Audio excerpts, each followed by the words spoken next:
fire tensions between Assad's backers as Syria's war unwinds. A Russian force deployment on the Syria-Lebanon border this week in a Hezbollah stronghold sparked protests by the Lebanese militant group, prompting the force to withdraw from its positions only a day later in a rare sign of tension between the allies. The Russian move was not expected as Moscow's military police have been deploying in areas controlled by Syrian government forces and close to insurgent positions. The outskirts of the Syrian town of Qusair, where the Russian troops set up 3 observation positions on Monday, have been held by Hezbollah and Syrian troops since 2013, when they drove rebels from the area.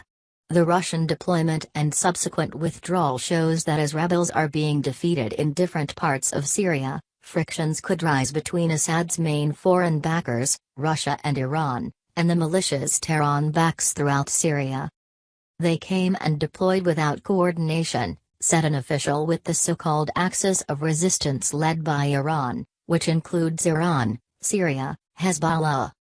To read this article in one of Houston's most spoken languages, click on the button below. It's better if they don't come back. There is no work for them there.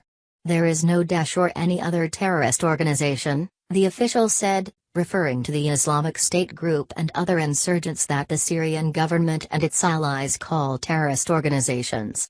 What do they want to observe? He asked.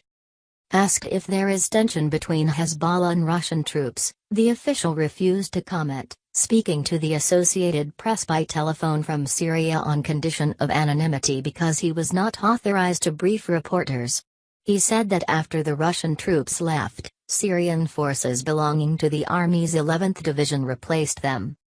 In 2013, Hezbollah openly joined the Syrian civil war along with Assad's forces, capturing the then rebel stronghold of Qusair in June that year after losing dozens of its battle-hardened fighters.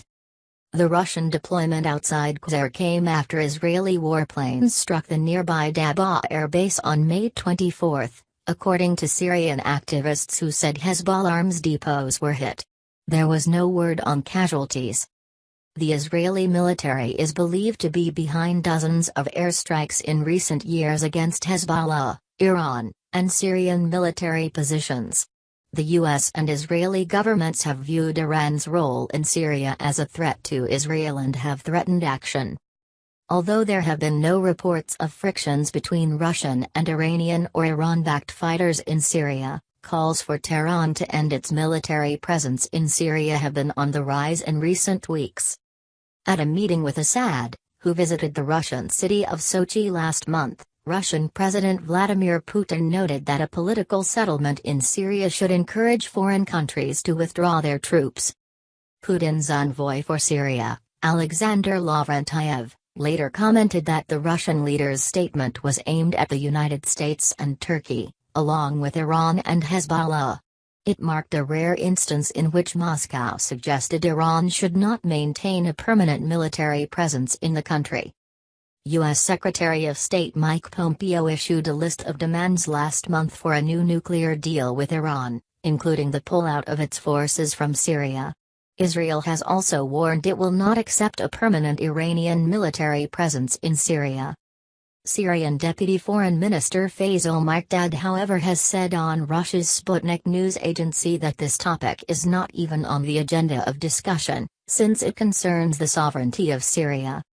A top Iranian security official said that Tehran will maintain an advisory role in Syria and continue to support resistance groups.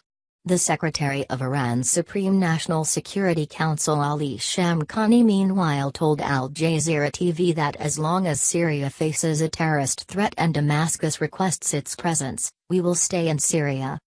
And for his part, Hezbollah leader Sayyid Hassan Nasrallah said in a speech Friday that if the whole world tried to impose on us a withdrawal from Syria, they will not be able to make us leave, adding that his group would only leave at the request of the Syrian government. The tensions come amid escalation in the country's southwest near the border with Israel, where in early May Iran struck Israeli positions in the Golan Heights in retaliation for repeated airstrikes in Syria. On May 10, Israel unleashed a heavy bombardment against what it said were Iranian military installations in Syria. It said it was retaliation for an Iranian rocket barrage on its positions in the Golan. It was the most serious military confrontation between the two bitter enemies to date. Israel has been mostly using Lebanon's airspace to strike targets inside Syria in an apparent move to avoid any conflict with Russia's warplanes that fly over Syria. Russia has a major air base near Syria's coast from where warplanes have been taking off to strike at insurgents throughout Syria. There is an increasing evidence that shows that Russia has turned a blind eye to Israel's airstrike in Syria against Iran's military presence, said Fawad Skurges, professor of Middle Eastern politics at the London School of Economics. This is a direct message that Russia does not want Iran to have a hegemonic position in Syria.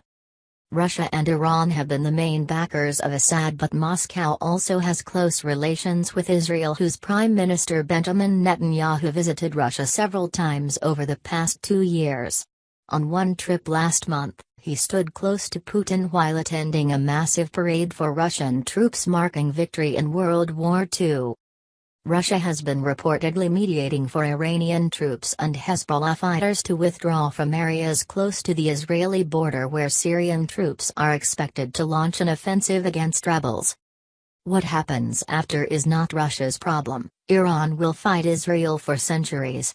Netanyahu won't be satisfied with Iran's exit from southwest Syria. He needs an Iran-free Syria, which is impossible now or ever, said Maxim Suchkov, who edits Russia Middle East coverage at online news website Al Monitor and sits on the Russian International Affairs Council.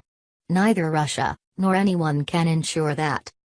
Since September 2015, Assad's forces have been making strong gains on the ground against insurgents thanks to Russian air cover and ground forces mostly made up of Iran-backed fighters from Lebanon, Iraq, and Afghanistan.